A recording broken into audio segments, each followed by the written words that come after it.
Hotep, chère conscience, la Eka égyptienne est-elle de la magie noire? Je vais vous répondre à cette question parce que lorsqu'on parle de Eka égyptienne ou de magie ancestrale antique primitive, c'est l'autre dénomination, vous devrez savoir s'il s'agit de magie noire ou de magie blanche, même si en réalité on ne devrait pas parler de magie blanche. Je vais vous expliquer pourquoi. Alors déjà, comprenons-nous sur la terminologie Eka. Lorsqu'on parle de Eka pour nos ancêtres depuis l'Égypte antique, dont nous avons comme premier référentiel l'humanité et surtout le peuple noir kamite, la Eka qui désigne la magie est aussi et surtout une divinité. Lorsqu'on parle de Eka, il s'agit de la force invisible derrière tous les dieux. On peut également dire qu'il s'agit de la puissance magique derrière tout ce qui existe. Et donc, pour que votre voiture puisse rouler, puisse être propulsée, il faut la Eka. Pour que vous puissiez marcher, parler, il faut la Eka. En clair, la Eka est ce qui permet à toutes les choses de pouvoir avoir une force capacitaire invisible d'action. Alors, l'autre explication que je donne souvent à mes étudiants, la voici. La Eka, c'est l'art de lier les consciences ou les cas. Vous pouvez dire les chaos. L'art de lier et de délier les consciences. Votre eau à boire est une conscience. Votre véhicule est une conscience. Votre téléphone est une conscience. Et l'art de lier toutes ces consciences s'appelle la magie. Anciennement, nous l'appelons la Eka.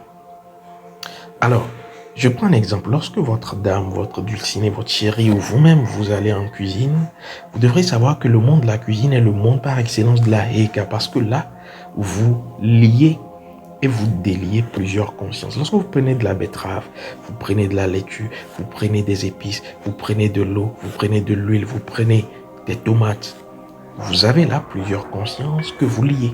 Et donc, la cuisine est un art magique par excellence.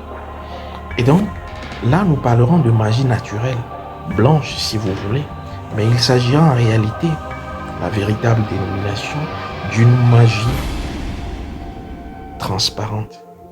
Parce qu'on le dit blanche par abus de langage pour désigner le fait qu'il n'y a pas de couleur, pour désigner le fait qu'il n'y a pas une empreinte laissée volontairement. Et donc, en réalité, vous devrez dire la magie transparente ou la magie translucide qui n'est pas nocive.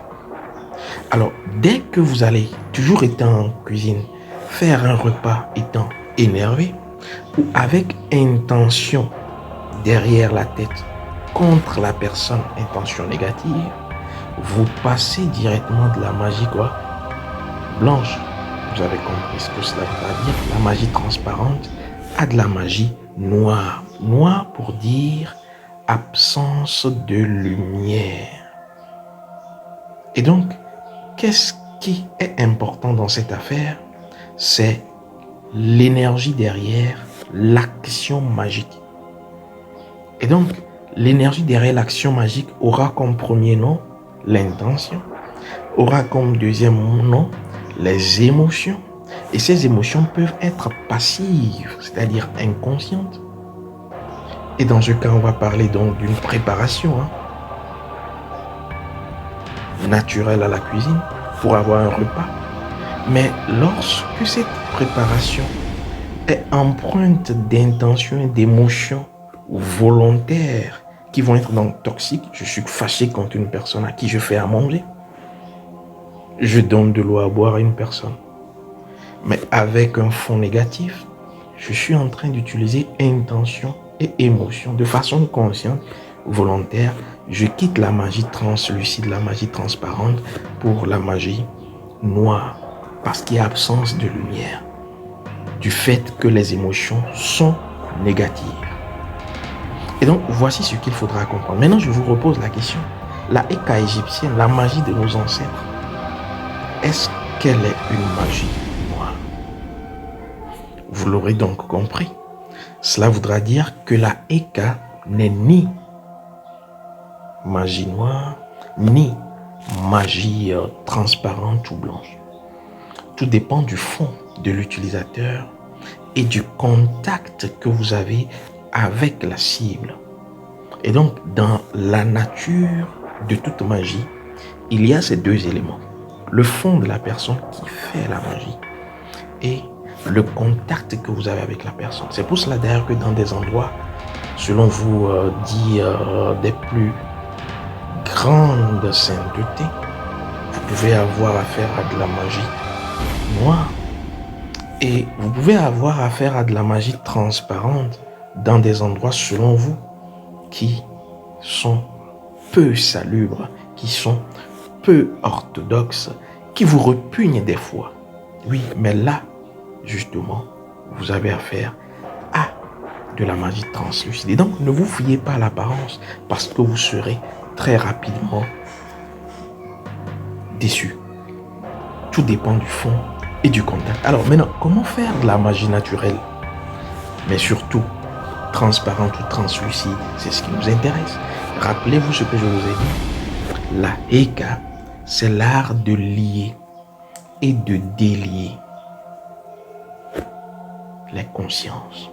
Et donc, comment est-ce que vous pouvez dans votre vie faire de la magie transparente, la magie blanche naturelle, pour améliorer vos situations de vie? C'est tout simple. Il faudra faire quoi? Avoir d'abord la compréhension de la Eka, l'art de lier et de délier quoi? Les consciences, les chaos.